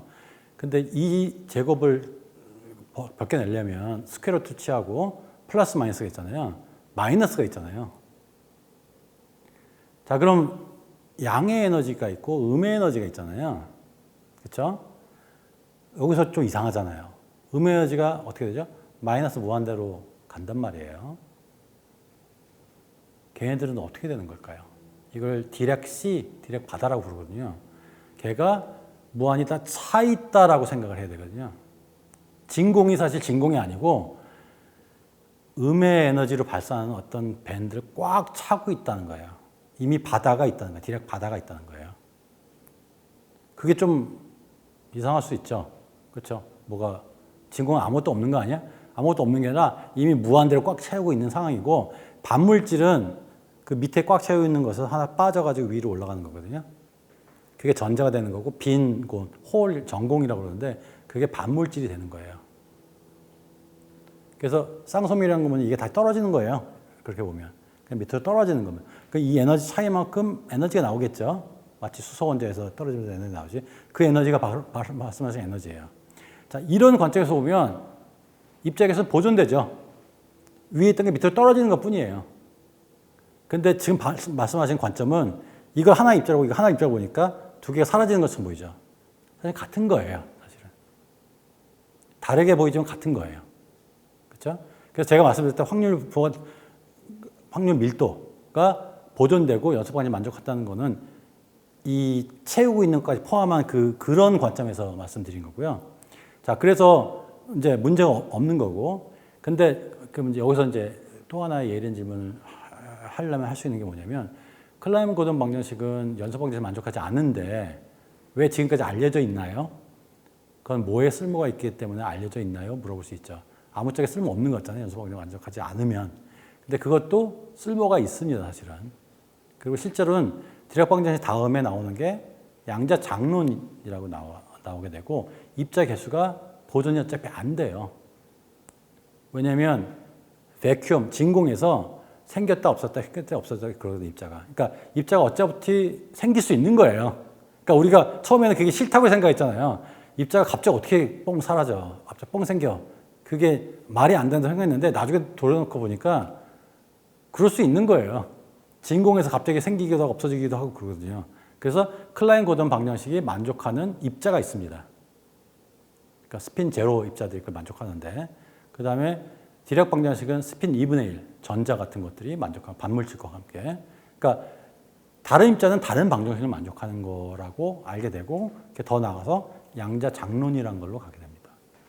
그래서 사실 연속 방정식이 디락 방정식을 유도하는 건 굉장히 중요한 역할을 하는데, 나중에 알고 보니까 또 그게 그렇게 중요하나라는 생각을 하게 됩니다. 사실은 묘하죠. 예. 그래서 그 양자 장론을 넘어가게 되는 거고, 사실 제가 원래 이 강의를 준비할 때는 양자 장론까지 과감하게 가겠다고 생각을 했는데 그 꿈은 너무 과도했던 것 같고요. 디락 방정식까지만 간 것만 해도 충분히 잘했다라고 생각하고 있습니다. 네. 네, 교수님 이번 강의도 잘 들었습니다. 그 게이지 대칭성은 보통 이론 물리에서 수식을 간단화하기 위한 도구로, 예를 들면 쿨론 게이지나 로런츠 게이지 같은 것들이 많이 사용되는데, 그래서 그런 이론 물리학자들에게 수식을 풀고 해결하는 도구 그 이상으로 실험 물리에서는 게이지 대칭성이 어떤 의미를 가지는지 궁금합니다. 네, 그 질문에 대해서 다시 한번 제 그 강의와 연결돼서 다시 한번 강조하고 싶어요. 분명히 앞서 말씀드린 말은 사실이에요. 처음에 맥스웰 방정식 봤을 때 쿨론 게이지나 이런 게이지가 그냥 미분 방정식을 편하게 하는 도구라고만 생각했거든요. 근데 제 강의의 핵심이 뭐냐면 그렇지 않다는 거예요. 이게 단지 수학적인 편리라고 생각했어요. 정말 그렇게 생각했어요. 근데 제 강의의 핵심이 뭐냐면 그 잉여 자유도, 그 편리성이 사실은 있어야만 됐던 거예요. 그게 실제적으로 의미가 있는 거고, 실험 물리학적으로 보려면 그것 때문에 힘이 나오는 거예요. 다시 한번 이제 정리해서 말씀드리면 맥스웰 방정식이 너무 일찍 발견된 거예요. 어떻게 보면. 어떻게 말씀드리면 그럴 수 있어요. 왜냐하면 원래 같으면 우리가 이제 어라이벌 얘기했잖아요. 어라이벌에서 외계인이었다면 슈링거 방정식을 먼저 발견하고 그다음에 맥스웰 방정식 발견하고, 왜냐하면 슈링거 방정식 쓸 때 힘이 필요한데 그 힘이 어떻게 될지를 이렇게 발견되는 게 논리적으로 맞는 수순이었는지 모르는데, 우리가 전자기하학의 힘을 먼저 발견했고 거기 안에 이상한 잉여 자유도가 있었던 거예요. 그게 왜 그런지 몰랐는데 슈링거 방정식을 발견하고 나서 보니까 그게 필요했었구나라고 거꾸로 알게 된 거고요. 그 다음에 순서적으로 그 다음에 강력, 양력을 발견하게 되거든요. 강력, 양력은 양자역학이 나온 다음에 발견되기 때문에 걔네들은 게이지 대칭성의 원리에 의해서 기술된다라는 거를 알아서 그걸로 방정식 쓰게 됩니다. 그건 뒤에 나중에 발견돼요. 그러니까 그게 참 미스테리죠. 좀 더 실험 물리학과 관계된 걸 말씀드리면 모든 힘은 공 던지기로 이해할 수 있습니다. 사실 그 강연 2강에서 얘기했던 건데, 전자기력은 광자를 주고받는 걸로 생각할 수 있어요. 근데 그 광자의 동력학을 기술하는 게 맥스웰의 방정식이거든요. 쉽게 말하면 고전력학적으로. 강력은 글루온을 주고받는 거예요. 글루온이라는 건 실제 있는 거예요. 글루온을 주고받는 그 글루온을 기술하는 방정식은 뭐냐고 물어보시잖아요. 그걸 쓰거든요. QC다 이런 걸로. 그 방정식을 어떻게 써야 되나에 대한 가이드라인을 주는 게 게이지 대칭성이에요. 게이지 대칭성이 맞도록 방정식을 씁니다. 그러니까 글루온은 그걸 만족하는 거예요. 양력은 방사선 분기 야기하는 걸 알잖아요. 그것도 W 보존과 G 보존을 주고받는 힘입니다. 근데 W 보존과 G 보존은 어떤 방정식을 만족하냐 물어볼 수 있잖아요. 그 방정식도 게이지 대칭성을 만족합니다. 그러니까 거꾸로 힘의 원리를 게이지 대칭성을 예측하도록 만들어줍니다. 그러니까 이게 처음에는 다시 한번 강조하지만 수학적인 편리라고만 생각했는데 그게 아닌 거예요. 이게 정말 의미가 있는 거고 나중에 알게 되죠. 나중에 정말 놀라게 되는 겁니다. 그래서 다시 한번 이게 필요했다라고 강조하고 싶습니다. 교수님 강의 잘 들었습니다. 그 슈레딩거 방정식을 유도하실 때 수소 원자를 활용하셨는데요. 그럼 다체 문제에서도 슈레딩거 방정식을 통해서 에너지를 계산할 수 있을까요? 계산할 수 있어야죠. 믿고 있습니다. 사실은. 그리고 계산할 수 있는데 되게 어렵습니다. 다체 문제가 사실은 제가 사실 전공이 다체 물리, 양자 다체 물리입니다. 사실은 응집 물리 중에서도 입자 간의 상호작용이 센 경우에 하는 경우 양자 다체 물리죠. 되게 어렵습니다. 사실은 어떤 생각까지 드냐면요. 슈레딩거 방정식이 다 맞다는 거 알고 있잖아요, 우리가. 근데 그건 어떻게 보면 믿음이 아닌가라는 생각이 들어요. 왜냐하면 우리가 풀 수 있는 경우에 풀고 실험하고 맞춰가는 게 잘 맞잖아요. 근데 풀 수 없는 것까지 잘 맞을 것인가? 누가 그걸 증명한 적 있어? 라고 물어볼 수 있잖아요. 증명한 적 없죠, 사실은. 그래서 혹시 입자 개수가 많아지면 방정식이 바뀌는 게 아니야? 뭐라고 물어볼 수도 있죠. 그럴 가능성은 뭐 0은 아닙니다. 0은 아니지만 우리가 지금까지 물리 역사상 작은 데서 적용됐던 건 큰 데서 적용하고 복잡할 뿐이죠. 풀기 어려울 뿐이죠. 그래서 그렇게 믿고는 있습니다면 굉장히 사실 풀기 어렵습니다. 약간 구체적으로 말씀드리면 고체 물리, 응집 물질 물리에서 다체 문제 푸는 게 가장 핵심이거든요, 사실은. 근데 다행히도 우주가 우리한테 어떤 선물을 줬냐면 대부분의 고체 물리에서는 상호작용 효과가 굉장히 작습니다. 대부분 무시할 수 있어요. 왜 그런지 모르는데 그런 선물을 줬어요. 그래서 예를 들면 반도체, 뭐 고체에서 전자가 막 흘러다니고 그냥 대충 풀잖아요. 그래서 파울리, 베타 원리에서 찾다. 그냥 그거에서 전자가 뛰고 내려가고 그런 걸로 다 전자공학이 다 그걸로 만들어져 있거든요. 근데 전자공학의 99.999%는 전자를 그냥 자유입자로 생각하면 되거든요. 근데 왜 그런가? 그럴 이유는 전혀 없거든요. 왜냐하면 쿨롱 인터랙션도 하고 굉장히 복잡하거든요. 근데 그걸 다 무시할 수 있다는 게 미스테리예요. 왜 그렇게 했는지. 근데 저는 굳이 그게 안 되는 문제를 푸는 사람들입니다. 예를 들면 요새 초노체가 아주 각광을 받았죠. 아마 이제 아닌 걸로 거의 판명나고 있는 것 같은데 제가 연구하는 주제 중에 고온 초전지차라고 있습니다. 그래서 고온에 이제 현혹되시면 안 되는데 고온이 상온이 아니고요. 영하 100도예요. 영하 100도라고 보시면 됩니다. 혹은 더 낮아요. 영하 150도 이렇게, 영하 200도 이렇게 됩니다. 그걸 고온이라고 합니다. 왜냐하면 저온 초전체는 영하 250도에서 발생하는 거거든요. 그거보다는 100도 이상 높은 데서 발생하는 거니까 그 정도는 고온이죠. 근데 고온 초전체를 풀려면 입자 간의 상호작용을 무시할 수 없습니다. 너무너무 힘들어요. 그래서 그걸 풀기 위해서 많은 방법들이 개발되어 있고 사실 뭐 저의 분야에 오신다 그러면 그 문제를 어떻게 잘 푸는지를 하게 되고요. 사실 아까 수소 원자만 해도 되게 복잡했잖아요. 라플라시아는 굉장히 복잡했잖아요.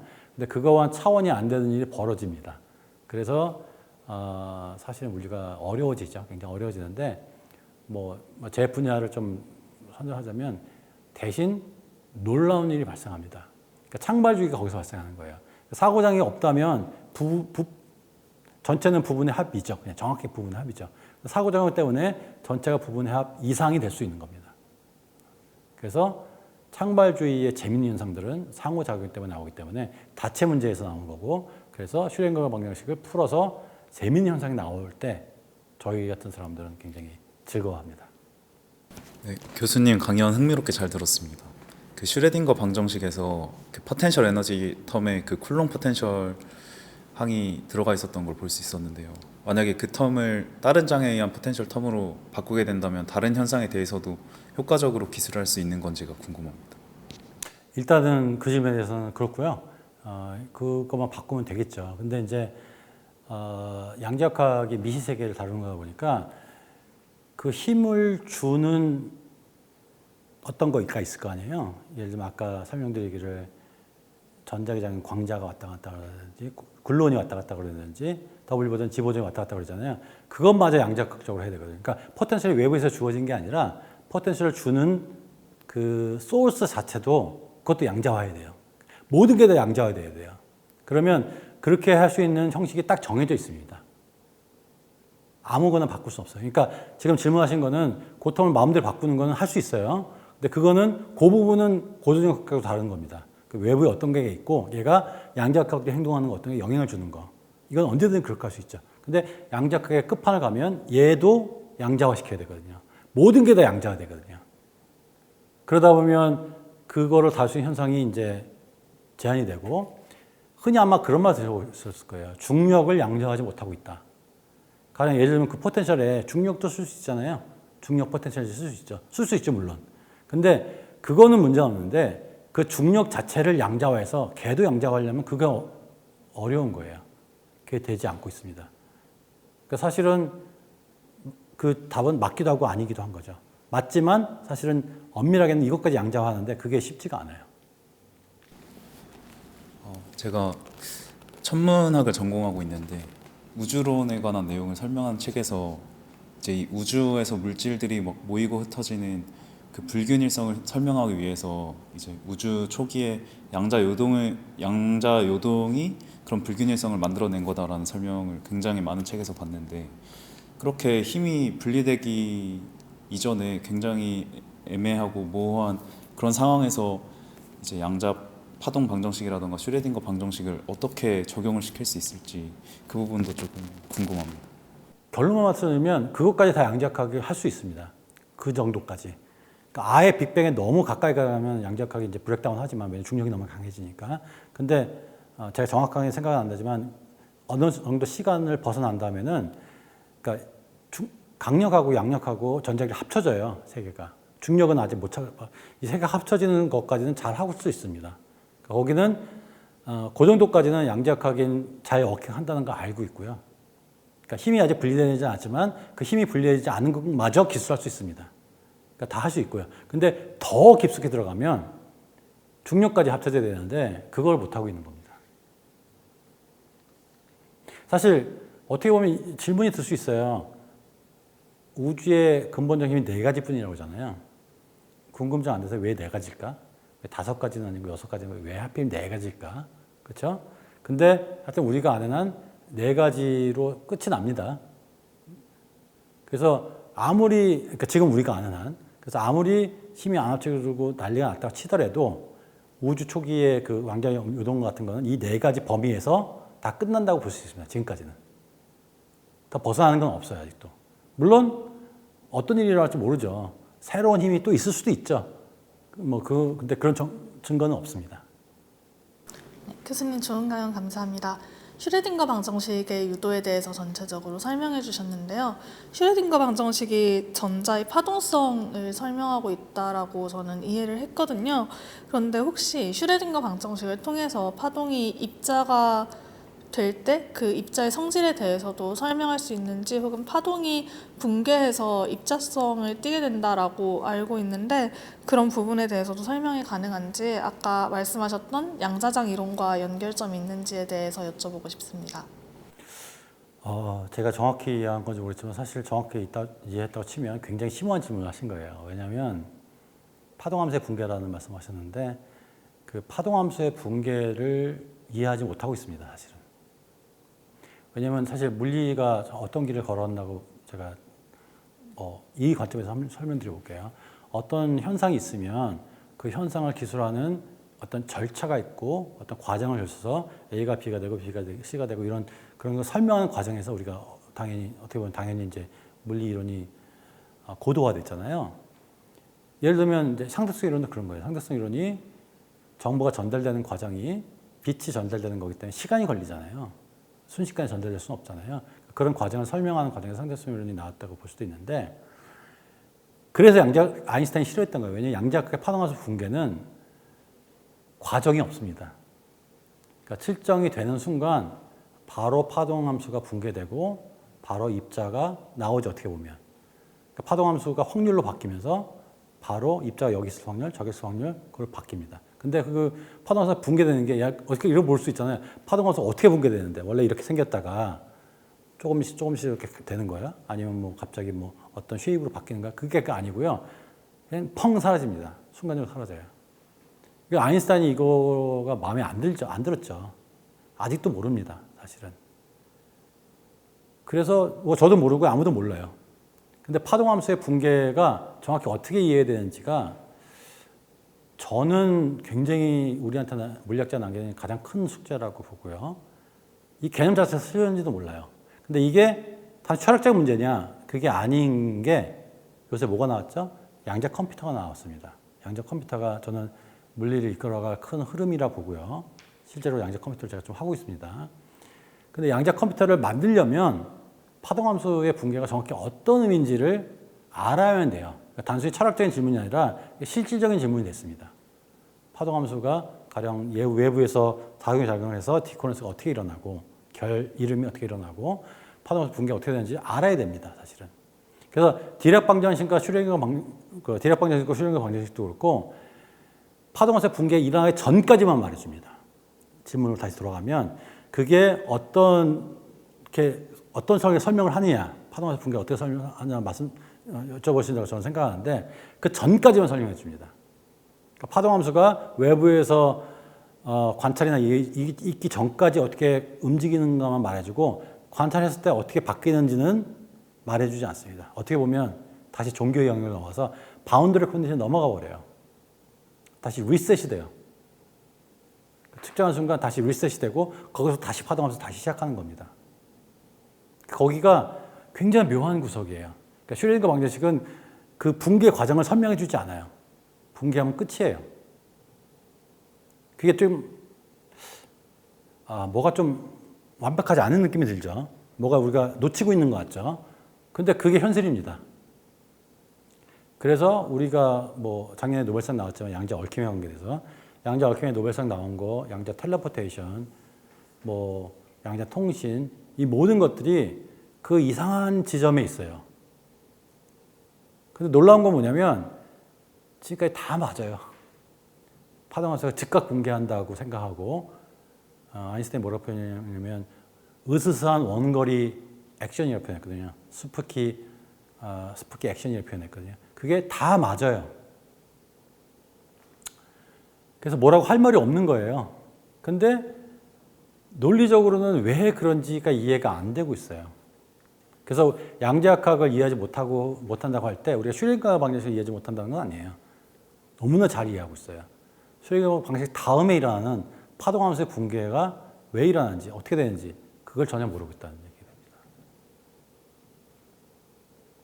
그래서 결론 말씀드리면 파동함수의 붕괴는 슈레딩거 방정식이나 디렉 방정식을 넘어서는 얘기다.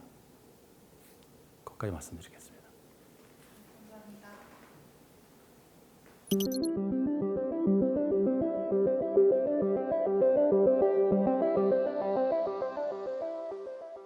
자, 그러면 다음번 강연 주제에 대해서 짧게 설명드리고 끝내도록 하겠습니다. 다음번 강연 주제는 제목은 양자역학의 따로 또 같은 새 얼굴입니다. 이번 강연에서 제가 슈레딩거 방정식에 대해서 설명드렸죠. 디렉 방정식도 슈레딩거 방정식의 어떤 같은 연장성상을 보고요.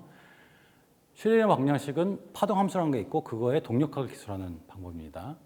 근데 이상하게도 양자역학에는 완벽하게 동일한 결과를 주는데 다른 형식이 두 가지가 더 있습니다. 전체는 세 가지죠. 하나는 행렬역학이고요. 나머지 하나는 경로적분입니다. 사실 행렬역학은 어떻게 보면 슈레딩거 방정식보다 먼저 나왔어요. 하이젠버그가 행렬역학을 먼저 만들거든요. 행렬역학과 처음에는 파동역학이 전혀 다른 건 줄 알았는데 금방 같다는 걸 알게 돼요. 그게 왜 같을까를 설명드리는 겁니다. 경로적분이라고 이것도 굉장히 더 이상한 방식이고 좀 나중에 발견되는데 경로적분은 새로운 또 아이디어가 있어요. 이게 질문 시간에 나왔지만 모든 일어날 수 있는 일이 동시에 다 일어날 수 있다라는 거에 철학적인 과학적인 어떤 배경을 주는 관점입니다. 이 세 개의 얼굴이 굉장히 다르게 생겼는데 사실은 같아요. 근데 그 같은 과정을 볼 때 여기서도 전율이 옵니다. 오늘도 좀 전율을 느끼셨을 바라면서 여기도 와 이게 어떻게 같지? 특히 고전역학이 양자역학으로 변하는 그 과정이 거기에 녹아 있습니다. 이것도 굉장히 재밌습니다. 그래서 다음번 강의도 기대해 주길 바라면서 여기서 끝마치도록 하겠습니다. 네, 감사합니다.